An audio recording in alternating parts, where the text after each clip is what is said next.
Hello friends, ಎಲ್ರಿಗೂ ನಮಸ್ಕಾರ. ಇವತ್ತು ಈವ್ನಿಂಗ್ ಸ್ನ್ಯಾಕ್ಸ್ಗೆ ಅಂತೇಳಿ ಬೋಂಡ ಮಾಡ್ಕೊಂಡಿದ್ದೀನಿ. ಇದು ಈರುಳ್ಳಿ ಬೋಂಡ, ಇದು ಕಾಲಿಫ್ಲವರ್ ಬೋಂಡ. ಕಾಲಿಫ್ಲವರ್ ಮಾಡಾದ್ಮೇಲೆ ಮಿಕ್ಕಿರೋ ಬ್ಯಾಟರ್ಗೆ ಒಂದೇ ಒಂದು ಈರುಳ್ಳಿ ಹಾಕಿ ಮಾಡ್ಕೊಂಡಿರೋಂಥ ಬೋಂಡಗಳು ತುಂಬಾ ಕ್ರಿಸ್ಪಿಯಾಗಿ ತುಂಬಾನೇ ಚೆನ್ನಾಗಿದೆ. ಅದೇ ಬೋಂಡನ ಹಾಗೆ ತಿನ್ನೋದು ಬೇಡ ಅಂತ ಸ್ವಲ್ಪ ಈರುಳ್ಳಿ ಹಾಕೊಂಡು ತಿನ್ನೋದಕ್ಕೆ ಕೊಡ್ತಾ ಇದ್ದೀನಿ. ತುಂಬಾನೇ ಟೇಸ್ಟ್ ಇರುತ್ತೆ. ಇದು ಒಂದ್ಸಲ ಟ್ರೈ ಮಾಡಿ ನೋಡಿ. ಇದು ಕೂಡ ತುಂಬಾ ಚೆನ್ನಾಗಿ ಕ್ರಿಸ್ಪಿಯಾಗಿದೆ. ಸೌಂಡ್ ಕೂಡ ಕೇಳಿಸುತ್ತೆ ನೋಡಿ.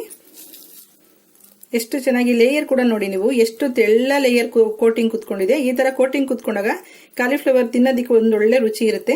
ಈ ತರ ಯಾವ ರೀತಿ ಈ ತರ ಬರೋದಕ್ಕೆ ಏನೇನು ಹದ ಬೇಕು, ಏನೇನು ಮಸಾಲ ಬೇಕು, ಯಾವ ರೀತಿ ಮಾಡೋದಂತೇಳಿ ನೋಡೋಣ ಬನ್ನಿ. ಹೂಕೋಸು ಕಾಲಿಫ್ಲವರ್ ಬೋಂಡ ಮಾಡೋದಕ್ಕೆ ನಾನಿಲ್ಲಿ ಕಾಲಿಫ್ಲವರ್ ತಗೊಂಡಿದ್ದೀನಿ. ಈ ಸೈಜ್ದು ಒಂದು 20 ಪೀಸ್ ತಗೊಂಡಿದ್ದೀನಿ. ಬರೀ ಕಟ್ ಮಾಡಿ ಇಟ್ಕೊಂಡಿದ್ದೀನಿ, ಇನ್ನೂ ವಾಶ್ ಮಾಡ್ಕೊಂಡಿಲ್ಲ. ಸ್ವಲ್ಪ ಅಕ್ಕಿ ಹಿಟ್ಟು 2 ಸ್ಪೂನ್ ಅಷ್ಟು, ಸ್ವಲ್ಪ ಹಳದಿ ಪುಡಿ ತಗೊಂಡಿದ್ದೀನಿ, 1/4 ಸ್ಪೂನ್ಗಿಂತ ಕಮ್ಮಿ ಇದೆ. ಅಪ್ಟ ಖಾರದ ಪುಡಿ ಪ್ಯೂರ್ ಚಿಲ್ಲಿ ಪೌಡರ್ ಇದು ಒಂದು ಸ್ಪೂನ್ ಅಷ್ಟಿದೆ. ಇದು ಗರಂ ಮಸಾಲ 1/4 ಸ್ಪೂನ್ಗಿಂತ ಸ್ವಲ್ಪ ಕಮ್ಮಿನೇ ತಗೊಂಡಿದ್ದೀನಿ, ಕ್ವಾಂಟಿಟಿ ಕಮ್ಮಿ ಇದೆ. ಇದು ಅಜ್ವಾನ ಇಲ್ಲ ಅನ್ನೋದ್ರೆ ನೀವು ಜೀರಿಗೆ ಕೂಡ ಹಾಕೊಳ್ಬಹುದು. ಇದು ಹಿಂಗು, ಸ್ವಲ್ಪ ಹಿಂಗು ತಗೊಂಡಿದ್ದೀನಿ. ಸೋಡಾ 3 ಚಿಟಿಕೆ ಅಷ್ಟು. ಇದು ಜೀರಿಗೆ ಪೌಡರ್, ರೋಸ್ಟೆಡ್ ಜೀರಿಗೆ ಪುಡಿ 1/4 ಸ್ಪೂನ್ ಅಷ್ಟು ತಗೊಂಡಿದ್ದೀನಿ. ಇಲ್ಲಿ ಕಡಲೆ ಹಿಟ್ಟಿದೆ, ಮನೆಯಲ್ಲೇ ಮಾಡಿಸಿದಂತ ಕಡಲೆಬೇಳೆ ಹಿಟ್ಟು, ಬೋಂಡದಿಟ್ಟು, ಸ್ವಲ್ಪ ಕೊತ್ತಂಬರಿ ಸೊಪ್ಪಿದೆ, 1 ಕಡ್ಡಿಯಷ್ಟು ಕರಿಬೇವು ತಗೊಂಡಿದ್ದೀನಿ. ಕರಿಬೇವನ್ನ ಪೀಸ್ ಮಾಡಿ ಸಣ್ಣದಾಗಿ ಹೆಚ್ಚಿಬಿಟ್ಟು ಕೂಡ ಹಾಕೊಳ್ಬಹುದು. ಲಾಸ್ಟ್ ನಲ್ಲಿ ಫ್ರೈ ಮಾಡಿ ಮೇಲ್ ಕೂಡ ಹಾಕೊಳ್ಬಹುದು. ಕಾಲಿಫ್ಲವರ್ನ ಸ್ವಲ್ಪ ಬಾಯ್ಲ್ ಮಾಡ್ಕೋಬೇಕಾಗತ್ತೆ. ನೀರು ಕುದೀತಾ ಇದೆ ನೋಡಿ. ಈಗ ಕುದಿಬೇಕಾದ್ರೆ ಒಂದು ಅರ್ಧ ಸ್ಪೂನ್ ಅಷ್ಟು ಸ್ವಲ್ಪನೇ ಉಪ್ಪು ಹಾಕ್ತೀನಿ. ಸ್ವಲ್ಪ ಹಳದಿ ಪುಡಿ ಹಾಕೊಳ್ಳೋಣ. ಕಾಲಿಫ್ಲವರ್ ಇವೆಲ್ಲ ಬಿಡಿಸ್ಕೊಂಡಿದ್ವಲ್ಲ ಅವನ್ನ ಹಾಕೊಳ್ಳೋಣ. ಒಂದು 2 ರಿಂದ 3 ನಿಮಿಷದಷ್ಟು ಕುದಿಸ್ಕೊಳ್ಳಿ ಮೀಡಿಯಂ ಫ್ಲೇಮ್ ನಲ್ಲಿ. ಆಮೇಲೆ ಇದನ್ನ ಒಂದು ಟೂತ್ ಬ್ರಷ್ ನಲ್ಲಿ ಸೋರಿಟ್ಕೋಬೇಕು. ನೀರೆಲ್ಲ ತೇವಾಂಶ ಎಲ್ಲ ಸೋರ್ಕೊಂಡ್ಮೇಲೆ ನಾವು ಇದನ್ನ ಬೋಂಡ ತರ ಅದ್ದಿ ಹಾಕೊಳ್ಬಹುದು.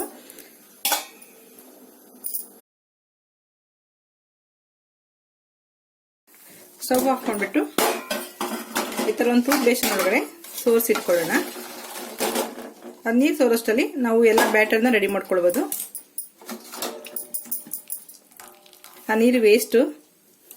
ಇದು ಸ್ವಲ್ಪ ಉಪ್ಪು ಹಾಕಿರೋದ್ರಿಂದ ಒಳಗಡೆ ಉಪ್ಪು ಕೂಡ ಇಳಿದಿರುತ್ತೆ, ಬೇಗ ಕೂಡ ಸಾಫ್ಟ್ ಆಗಿರುತ್ತೆ. ಎಣ್ಣೆನಲ್ಲಿ ಡೀಪ್ ಫ್ರೈ ಮಾಡಿದಾಗ ಬೇಯೋದಿಕ್ಕೆ ತುಂಬಾ ಟೈಮ್ ತಗೊಳ್ಳಲ್ಲ, ಬೇಗ ಕೂಡ ಅಂತ ಎಲ್ಲ ಮಸಾಲಾನು ಹಾಕೊಳ್ತಿದ್ದೀನಿ.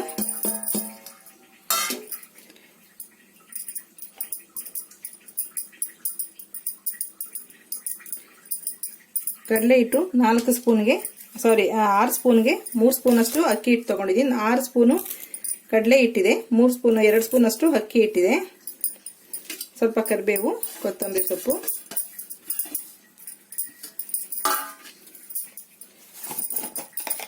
ರುಚಿಗೆ ಎಷ್ಟು ಬೇಕಾಗುತ್ತೆ ಉಪ್ಪು ನೋಡಿ ಹಾಕೊಳ್ಳಿ. ಅಲ್ಲೂ ಕೂಡ ಕಾಲಿಫ್ಲವರ್ ಕೂಡ ಉಪ್ಪು ಹಾಕೊಂಡಿದೀವಿ.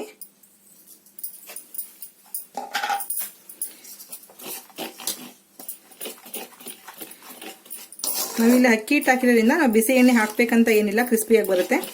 ನಿಮ್ಗೆ ಇನ್ನೂ ತುಂಬಾ ಕ್ರಿಸ್ಪಿ ಬೇಕಂದ್ರೆ 1 ಸ್ಪೂನ್ ಅಷ್ಟು ಕಾರ್ನ್ ಫ್ಲೋರ್ ಕೂಡ ಆಡ್ ಮಾಡ್ಕೊಳ್ಬಹುದು. ಈಗ ಸ್ವಲ್ಪನೇ ತಣ್ಣೀರು ಹಾಕೊಂಡು ಬ್ಯಾಟರ್ ರೆಡಿ ಮಾಡ್ಕೋಬೇಕಾಗತ್ತೆ.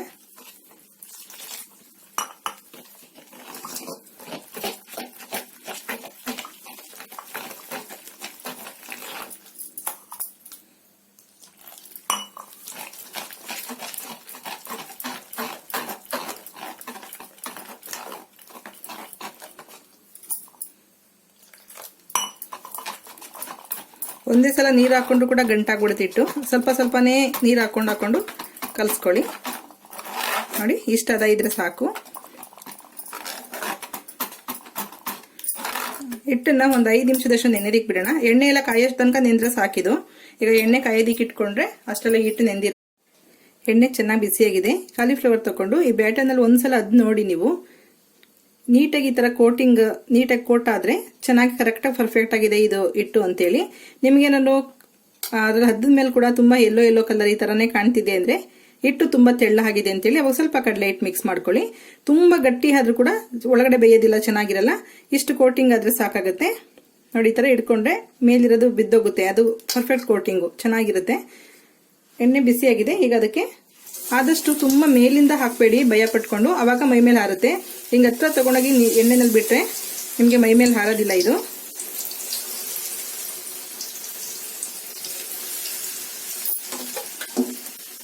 ಈ ಮಿಕ್ಕಿರೋ ಇದಕ್ಕೇನೆ ನೀವು ಈರುಳ್ಳಿ ಕೂಡ ಒಂದೆರಡು ಹೆಚ್ಚು ಹಾಕೊಂಡು ಇದ್ರ ಜೊತೆನೆ ಮಿಕ್ಸ್ ಮಾಡ್ಕೊಂಡು ಕೂಡ ಹಾಕೊಳ್ಬೋದು, ಅದು ಚೆನ್ನಾಗಿರುತ್ತೆ. ಅಥವಾ ಬ್ಯಾಟರ್ ಈಗ ಇದೆಲ್ಲ ಮಾಡ್ಬಿಟ್ಟು ಕಾಲಿಫ್ಲವರ್ದು ಬ್ಯಾಟರ್ ಮಿಕ್ತು ಅಂದ್ರೆ ಇದನ್ನ ಎತ್ತಿಟ್ಬಿಟ್ಟು ನಾಳೆ ಕೂಡ ಉಪಯೋಗಿಸ್ಕೊಳ್ಬೋದು.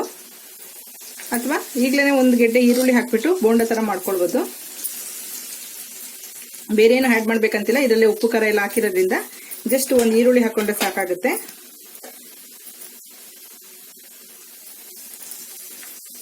ಎಣ್ಣೆ ಚೆನ್ನಾಗಿ ಕಾದಿರ್ಲಿ ಹಾಕ್ಬೇಕಾದ್ರೆ.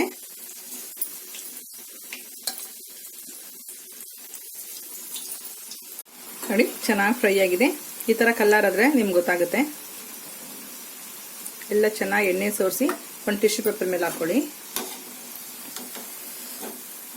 ಇದು ಎಲ್ಲ ಜಾಯಿಂಟ್ ಆಗಿದೆ ಅಂದ್ರೆ ಆಮೇಲೆ ಸ್ವಲ್ಪ ತಣ್ಣಗಾದ್ಮೇಲೆ ಬಿಡಿಸ್ಕೊಳ್ಬೋದು. ಇದನ್ನ ಸ್ವಲ್ಪ ಬ್ಯಾಟರ್ ಮಿಕ್ಕಿತ್ತಲ್ಲ ಅದಕ್ಕೆ ಒಂದು ಈರುಳ್ಳಿ ತಗೊಂಡಿದ್ದೀನಿ. ಈರುಳ್ಳಿ ಇದರಲ್ಲಿ ಉಪ್ಪು ಖಾರ ಎಲ್ಲ ಕರೆಕ್ಟ್ ಆಗಿದೆ. ನಿಮ್ಗೆ ಈರುಳ್ಳಿ ಹಾಕೋದ್ರಿಂದ ಇನ್ನು ಸ್ವಲ್ಪ ಉಪ್ಪು ಬೇಕಾದ್ರೆ ಕೂಡ ಹಾಕೊಳ್ಳಿ. ನಾನು ಉಪ್ಪು ಸ್ವಲ್ಪ ಹಾಕೊಂಡಿದ್ದೀನಿ. ಜಸ್ಟ್ ಲೈಟ್ ಆಗಿ ಈ ತರ ಮಿಕ್ಸ್ ಮಾಡಬೇಕು, ತುಂಬಾ ಪ್ರೆಸ್ ಮಾಡಬಾರ್ದು. ಈರುಳ್ಳಿ ಹೆಚ್ಚಾಗ್ಲೇನೆ ಸ್ವಲ್ಪ ಕೈನಲ್ಲಿ ಸಣ್ಣದಾಗಿ ಬಿಡಿಸ್ಕೊಬಿಡಿ. ಈರುಳ್ಳಿಗೆ ಸ್ವಲ್ಪ ಉಪ್ಪು ಹಾಕಿದೆ, ಹಾಗಾಗಿ ಚೆನ್ನಾಗಿ ಬಿಡ್ಕೊಂಡಿದೆ, ಬಿಡಿ ಬಿಡಿ ಬಿಡಿ ಆಗಿದೆ. ಜಸ್ಟ್ ಬೆರಳಲ್ಲಷ್ಟೇ ಈ ತರ ಮಿಕ್ಸ್ ಮಾಡಿ ಬೋಂಡ ಹಾಕೊಳ್ಳೋಣ. ನಿಮ್ಗೆ ಈರುಳ್ಳಿ ಹಾಕಿದ್ಮೇಲೆ ತುಂಬಾ ಹೊತ್ತು ಬಿಡಬೇಡಿ, ಬಿಟ್ಟರೆ ಸ್ವಲ್ಪ ನೀರು ಬಿಟ್ಕೊಳ್ಳುತ್ತೆ. ನಿಮ್ಗೆ ತುಂಬಾ ತೆಳ್ಳ ಅನ್ಸಿದ್ರೆ ಈರುಳ್ಳಿ ಹಾಕಿದ್ಮೇಲೆ ಒಂದು ಸ್ಪೂನ್ ಅಷ್ಟು ಕಡಲೆ ಹಿಟ್ಟು ಕೂಡ ಹಾಕೊಳ್ಬಹುದು. ಜಸ್ಟ್ ಈ ತರ ಕೈನಲ್ಲಿ ತಗೊಂಡು ಜಸ್ಟ್ ಈ ತರ ಬಿಟ್ಟರೆ ಆಯ್ತು. ಇದನ್ನು ಕೂಡ ಅಷ್ಟೇ ತುಂಬಾ ಮೇಲಿಂದ ಹೈಟಿಂದ ಹಾಕಬೇಡಿ, ಪಟ್ಟಂತ ಎಣ್ಣೆ ಹಾರುತ್ತೆ. ನಿಮ್ಗೆ ಅಷ್ಟು ಭಯ ಇದ್ರೆ ಒಂದು ಸ್ಪೂನ್ ಇಂದ ಹಾಕೊಳ್ಳಿ, ಇಲ್ಲ ಚಿಕ್ಕದೊಂದು ಸೌಟ್ ತಗೊಂಡ್ರೆ ಸೌಟಿಂದ ಕೂಡ ಹಾಕೊಳ್ಬಹುದು. ಈ ಟಿಪ್ಸ್ ಏನಿದ್ರು ಫಸ್ಟ್ ಮಾಡೋರ್ಗೆ ಮಾತ್ರ. ನಮ್ಗೆಲ್ಲ ಗೊತ್ತಿದೆ ಮೇಡಮ್ ನೀವೇನು ಹೇಳೋದು ಅಂತ ಮತ್ತೆ ಹೇಳಬೇಡಿ.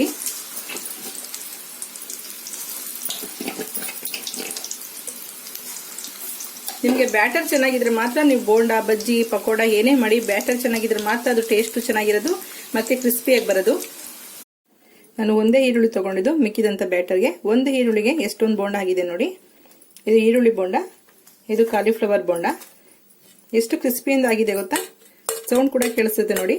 ತುಂಬಾ ಕ್ರಿಸ್ಪಿಯಾಗಿದೆ, ತುಂಬಾ ಚೆನ್ನಾಗಿದೆ. ನಾವು ತಗೊಂಡಿರೋಂಥ ಕಡಲೆ ಹಿಟ್ಟಲ್ಲಿ ಇನ್ನೂ ಕೂಡ 2 ಸ್ಪೂನ್ ಅಷ್ಟು ಕಡಲೆ ಹಿಟ್ಟು ಮಿಕ್ಕಿದೆ. ಈಗ ಇದಕ್ಕೆ ಒಂದು ಗೆಡ್ಡೆಯಷ್ಟು ಈರುಳ್ಳಿನ ಸಣ್ಣದಾಗಿ ಕಟ್ ಮಾಡಿ ಇಟ್ಕೊಂಡಿದ್ದೀನಿ. ಜಸ್ಟ್ ಇದು ಕಾಲಿಫ್ಲವರ್ ಬೋಂಡ. ಜಸ್ಟ್ ಇದನ್ನ ಈ ತರ ಪ್ರೆಸ್ ಮಾಡಿಬಿಟ್ಟು ಇದ್ರ ಮೇಲೆ ಈರುಳ್ಳಿ ಹಾಕೊಂಡು ತಿಂದ್ರೆ ಒಳ್ಳೆ ಟೇಸ್ಟ್ ಇರುತ್ತೆ. ಬೇಕಾದ್ರೆ ಈ ತರ ಕೂಡ ಟ್ರೈ ಮಾಡ್ಬೋದು ನೀವು. ಬೋಂಡ ಕೂಡ ಅಷ್ಟೇ ಬಿಸಿ ಇರೋದ್ರಿಂದ ನಾನು ಈ ತರ ಪ್ರೆಸ್ ಮಾಡ್ತಾ ಇದ್ದೀನಿ. ಅಥವಾ ಒಂದು ಗ್ಲಾಸ್ ಇಂದ ಕೂಡ ಪ್ರೆಸ್ ಮಾಡ್ಕೊಳ್ಬೋದು. ತುಂಬಾನೇ ಒಳ್ಳೆ ಟೇಸ್ಟ್ ಇರುತ್ತೆ. ಒಂದು ಒಳ್ಳೆ ಸ್ನ್ಯಾಕ್ಸ್ ನೀವು ಮನೇಲಿ ಮಕ್ಳಿಗೆ ಮಾಡಿಕೊಟ್ರೆ ತುಂಬಾ ಇಷ್ಟಪಟ್ಟು ತಿಂತಾರೆ. ಓಕೆ ಫ್ರೆಂಡ್ಸ್, ಈ ವಿಡಿಯೋ ಇಷ್ಟ ಆದರೆ ಲೈಕ್ ಮಾಡಿ, ಶೇರ್ ಮಾಡಿ, ಸಬ್ಸ್ಕ್ರೈಬ್ ಮಾಡಿ. ನಿಮ್ಮ ಅಭಿಪ್ರಾಯ ಅನಿಸಿಕೆಗಳನ್ನ ಕಮೆಂಟ್ ಬಾಕ್ಸ್ ಅಲ್ಲಿ ಹಾಕಿ. Okay bye, thank you.